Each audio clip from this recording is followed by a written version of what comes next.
किसान का बेटा बनेगा देश का अगला चीफ जस्टिस।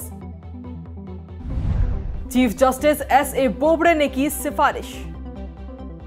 अपने रिटायरमेंट से एक महीने पहले भारत के मौजूदा चीफ जस्टिस एस.ए. बोबड़े ने देश के अगले चीफ जस्टिस के तौर पर सुप्रीम कोर्ट के मोस्ट सीनियर जज जस्टिस एन.वी. रमन्ना का नाम आगे बढ़ाया है। उन्होंने केंद्र सरकार के पास इसकी सिफारिश भेजी है। दरअसल रमन्ना पर आंध्र प्रदेश के सीएम की ओर से लगाए गए तमाम आरोपों को पैनल की ओर से खारिज कर दिया गया।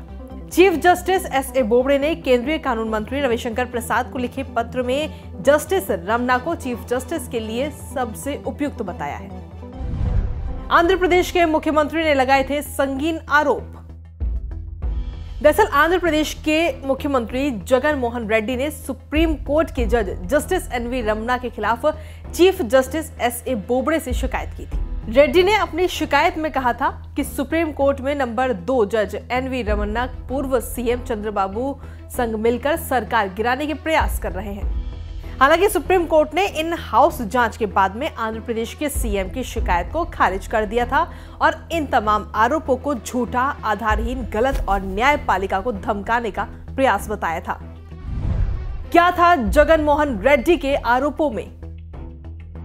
आंध्र प्रदेश के सीएम जगन मोहन रेड्डी ने सुप्रीम कोर्ट के जस्टिस एन.वी. रमन्ना पर गंभीर आरोप लगाते हुए सीजेआई जस्टिस एस.ए. बोबड़े को पत्र में लिखा था कि जस्टिस रमन्ना की बेटियां जमीन की खरीद फरोख्त में शामिल रहीं और उन्होंने पूर्व सीएम चंद्रबाबू नायडू से जुड़े मामलों में सुनवाई प्रभावित की।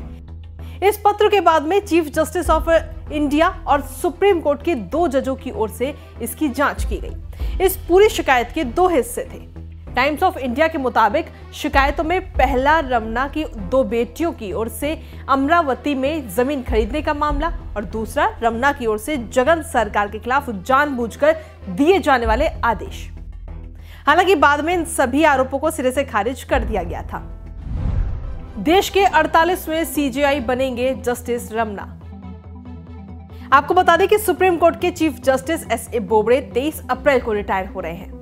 कानून मंत्रालय को भेजी चिट्ठी में उन्होंने जस्टिस रमन्ना को 24 अप्रैल से देश के 48वें सीजेआई के तौर पर नियुक्ति की सिफारिश की है।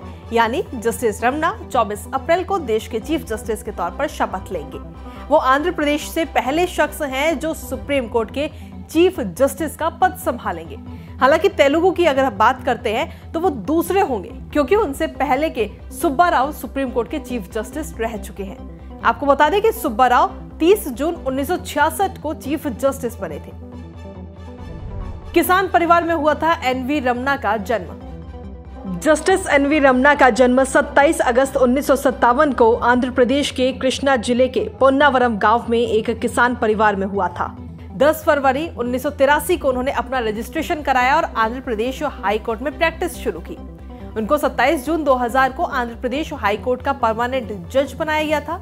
2 सितंबर 2013 को उन्हें दिल्ली हाई कोर्ट का चीफ जस्टिस बनाया गया और 17 फरवरी 2014 को वो सुप्रीम कोर्ट में जज बने। NV. Ramana chief justice SA. Bobde के बाद सबसे सीनियर जज हैं। आपको बता दें कि नियमों के अनुसार सबसे सीनियर जज को प्रधान न्यायाधीश के पद पर नियुक्त किया जाता है। कानून मंत्री सही वक्त पर वर्तमान सीजेआई से उनके उत्तराधिकारी का नाम मांगते हैं। सीजेआई से सिफारिशी चिट्ठी मिलने के बाद मंत्री इसे प्रधानमंत्री के सामने रखते हैं, जो नियुक्ति को लेकर राष्ट्रपति को सलाह देते हैं। हमसे जुड़े रहने के लिए हमारे YouTube चैनल को सब्सक्राइब करें और नई वीडियो की नोटिफिकेशन के लिए बेल आइकॉन को दबाएं। अगर आप ये वीडियो Facebook पर देख रहे हैं तो लाइक जरूर करें और ज्यादा से ज्यादा शेयर करें। धन्यवाद।